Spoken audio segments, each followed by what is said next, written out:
Yun, good morning mga kabisland. So dito po tayo ngayon sa Tagkawayan, Quezon. So new property na naman tayo mga kabisland. Ano po? Yan, so ito pong property natin mga kabisland is 4 hectares po siya. Yan, so flatland naman mga kabisland. Ano po? And ito po katabi po siya ng feed road. Yan, so ito po yung feed road mga kabisland. So bali sa ngayon hindi pa po siya nadadaanan ng sasakyan. So motor pa lang po yung pasok po dito. So ito po ay siguro mga 1 kilometer din po, ano? More or less 1 kilometer simula po dun sa Cemented Barangay Road ang distance po niya. So malapit lang din naman po mga kabisland. So may mga tambak din po kasi siyang mga bato, pero may mga daan po kasi na may mga ganito siya. Yung medyo may tawag doon, hindi siya pantay, ano? So may iba na makitid, so hindi talaga pasok po yung sasakyan. So bali ito po yung property mga kabisland, ano? Yan, so mga 200 meters po yung frontage po niya dito sa Barangay Road na ano na to, sa PD Road na to. So medyo malaki din naman mga kabisland. And yan, mapapansin po ninyo, napakadami pong mahogany. Yan, so and meron po itong ilog mga kabisland, ano? So pupuntahan po natin mamaya. Yan. So flatland naman siya mga kabisland, and napakadami po ng puno po ng nyog. Yun, kasako pa po ito mga kabisland, ano? Napakaganda po nito. So ito mga kabisland, flatland po siya. Yan yung mga nyug po niya. So takaran, yung iba po ay hindi pa namumunga, ano, kasi bata pa din. So meron din pong ilan po ng puno ng saging, may mga maliliit pa rin talaga na nyug tulad po nung noon, ano po. So dito sa area na to. So pantayan po ito mga kabisland, ano po. So may mga fruit bearing trees din po, ano. Yan. Napakadami pong mahogany. Kung makita po ninyo, may mga maliliit, meron din po siyang malalaki.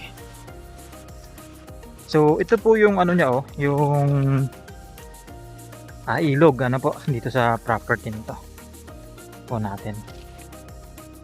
So isang buwan na rin, ano, mahigit po na umiinit, pero ito po ay still meron pa rin tubig itong ano natin na to, ilog na to. So ito po yung ilog niya. So dumadaloy naman po yan pag ganun siya, ano po. Yan po siya, yan na ilog siya. Yan. So yan po, ano, mga ano natin, mga mahogany, napakalaki mga mahogany. Tapos ito po yung mga puno. Yung nyuga na po yan, kasama pa po yan, mga nyuga na po yan. Ano po. So may mga pili din po, ano, o yung basyad kung tawagin. So doon po tayo pupunta sa isang daan para ano po tayo, matawid po natin yung sapa. Napakaganda nito mga kabisland, very productive, ano po. Tapos yun, tabi pa ng PD Road. So ito pong PD Road naman na to, siguro hintay-hintay na lang para maayos din itong PD Road na to, ano. Yan. So tagos po daw kasi ito sa kabilang barangay. So yun yung PD Road, doon po tayo pumasok. Then doon po yung papunta sa kabilang barangay. Yan. So itong part na to kabila ng PD Road mga kabisland, hindi na po yung kasama. So ito lang talaga, ano ba. Yan po, makikita nyo ang daming mga tanim na nyug, mga ano, maliliit pa. Yan. Napakaganda dito mga kabisland. Napakaaliwalas din ng area. So dito mga kabisland, ang distance po nito sa Barangay Road, tulad ng sabi ko, is nasa 1 kilometer more or less. Then kung mag-drive naman po tayo, papunta tayong National Highway. So yun, mga 20 to 25 minutes drive, nasa National Highway na tayo. So malapit lang naman mga kabisland. So ito po, mayroon siyang pinyahan. Meron siyang mga pinya po dito. Yan. Tapos may mga din, mga fruit bearing trees po yan, Pero may langka, may santol. Yan, so may mga mahogany. Napakadaming puno. Tapos ito mga kabisland, kasama pa po ito. Yan. So may kubo din maliit. And ito po yung ilog niya, Yan. So hindi daw po siya nawawalan talaga ng tubig, Ayan po siya. Try kong lapitan ko.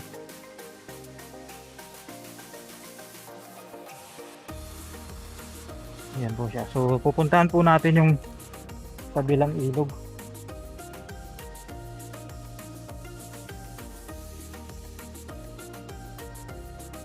So medyo madulas yung ng mga dahon, mga tuyong dahon. Yan. So ito po yung ilog niya mga kabisland, Yan.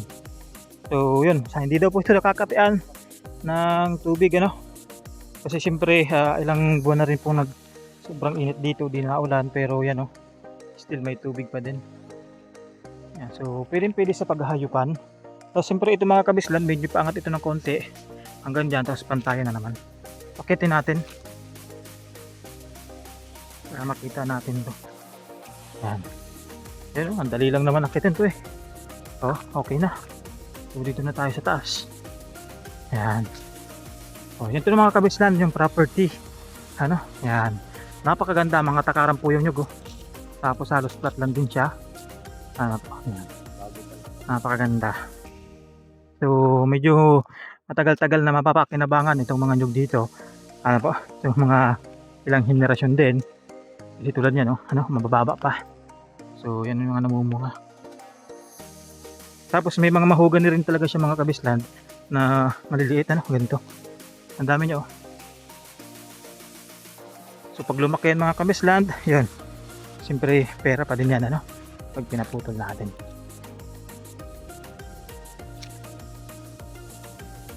Kung kayo po ay manggagaling sa Metro Manila, so yun, mga 7 to 8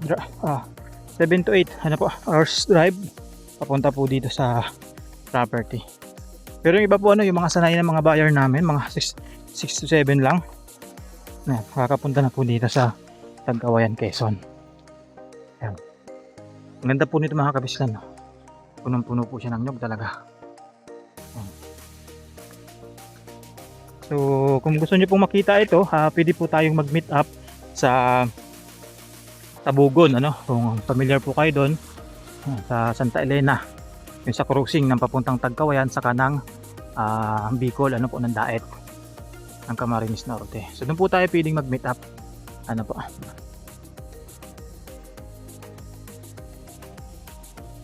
Ganda po dito. So medyo hilly lang ito at kasi nagbaba ako.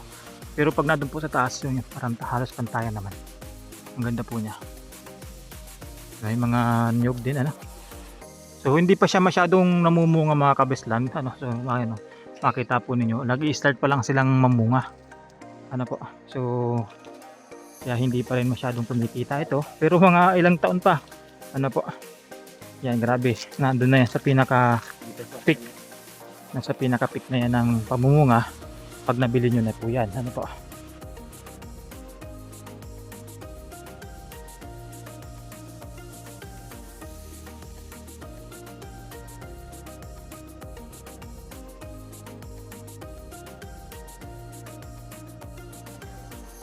makita po ninyo halos flatland, pero madamo lang ng konti, mababa naman. Tapos yung part na dun, yan naman na yung mga daming kahoy.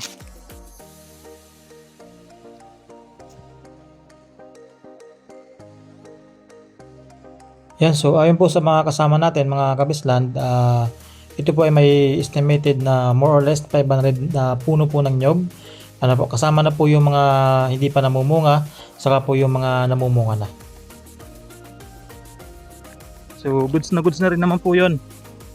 Ano po, pero syempre nga, wala pa to sa peak ng pamumunga, ano. Yan. So may ibang nabumbunga ng madami, yung iba naman, nag-i-start pa lang. So wala muna tayong aasahan na maraming harvest. Yan. So sa part na to, may na ano, medyo hili. Tapos pantayan na rin naman. Yan, ang ganda po nito. So yung bungad lang po ng Pede Road, ano po, yung ano, yung may mga tanim na mahogany sa bearing trees. Yan. So may mga may mga saging din po, ano. Ito. So ito po mga kabislan, ito medyo madilim na part na to. Yan pa ganyan. O yan po yung sapa o yung ilog. So pwede rin naman po sa paghahayupan. Ano po. So kung gusto po ninyo makita itong property mga kabislan, feel free to ask lang po.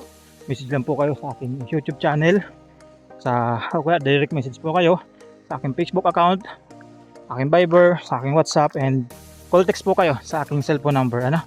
So kung hindi nyo matawagan po yung isang number, pwede po kayong tumawag dun sa number na ginagamit ko rin po sa WhatsApp. Yan. So active din naman po yun parehas. Yan. Ang ganda po, ang dami mga ano dun, mga punong kahoy. Mga punong kahoy at may mga bungang kahoy. So sa kuryente mga kabisland, yun, mga more or less 1 kilometer din talaga yung panggagalingan natin ng kuryente, ang connection, ano po, kasi doon po siya sa cemented barangay road eh.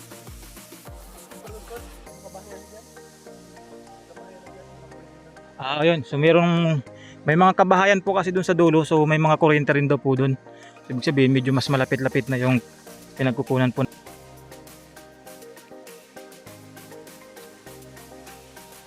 Kasi ito nga pong Pede Road na to ay tagusan po ito ng dalawang barangay. So kaya wala naman pong problema. So baka daw po ngayong summer din, ano. So malagyan na ng budget. Hindi natin po alam, hindi ko rin po sasabihin, hindi ko rin po ipapangako. So ang ganda po. Ang ganda ng tubig. So lalo daw po pag halimbawa may medyo maulan yung panahon, ano, so medyo talagang ano siya, maganda po yung tubig dito. So ito, pinag-uulingan po nila to. So medyo mahaba po yung frontage nito. Tingnan po natin yung frontage, ano. Ano, mga may nagpuputol na ng mga ano, mga kahoy-kahoy. Inuuling po nila yan mga kabislan.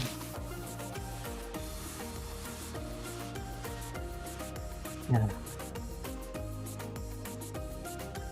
So ito, itong right side lang po natin, ano, ang kasama po ng property. Ganda po nito. Ayan. Ang daming mga ano, punong kahoy.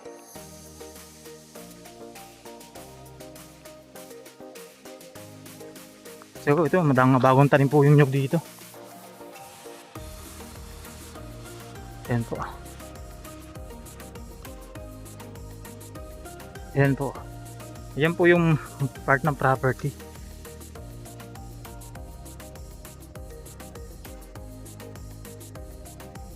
Ayan, no. Ganda.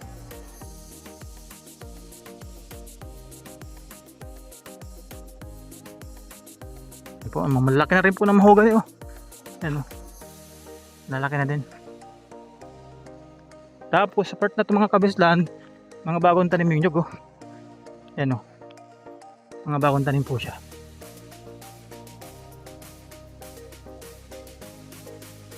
Yan.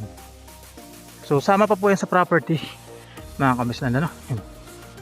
So sa part na to, mga mahogany na lang po yung ano, mga malalaki. So yung mga nyog, medyo maliliit na. Mga tanim na lang po yung nyog. Pero yan po, mga mahogany yan. Saka mga ibang kahoy. Yan, ang ganda po niyan. Then sa part na ito mga kabisland, medyo pababa po siya. Ito. Papunta po siya dun sa ilog. Ano po, tapos pag akit niya, yan na po yan. Yan. So ilog, ano po, yung naging boundary. Ano po, dito sa kalsada na to. Pagkakalsada po kasi, mapababa na ilog na agad. Tapos yun yung property. Pero itong katabi po na to, itong kalsada na to, sakop pa rin naman po yun ng property. Yan. Itong gilid. Ano po. So dito ang dami na po dito mga napakadami pong mahogany. So mahigit po yan mga 100 sigurong piraso. Ano po. Actually yung iba po hindi mahogany. So may iba't iba siyang puno. Napakadami po na So yan, napakadami mga kabisland na mga tanim, na mga punong kahoy. Lahat po yan, mga punong kahoy po yan. So iba-iba naman po siya ng hindi lang siya mahogany. Pero mga tuwid na maganda po dyan, straight po talaga. Yan, mga straight po yan.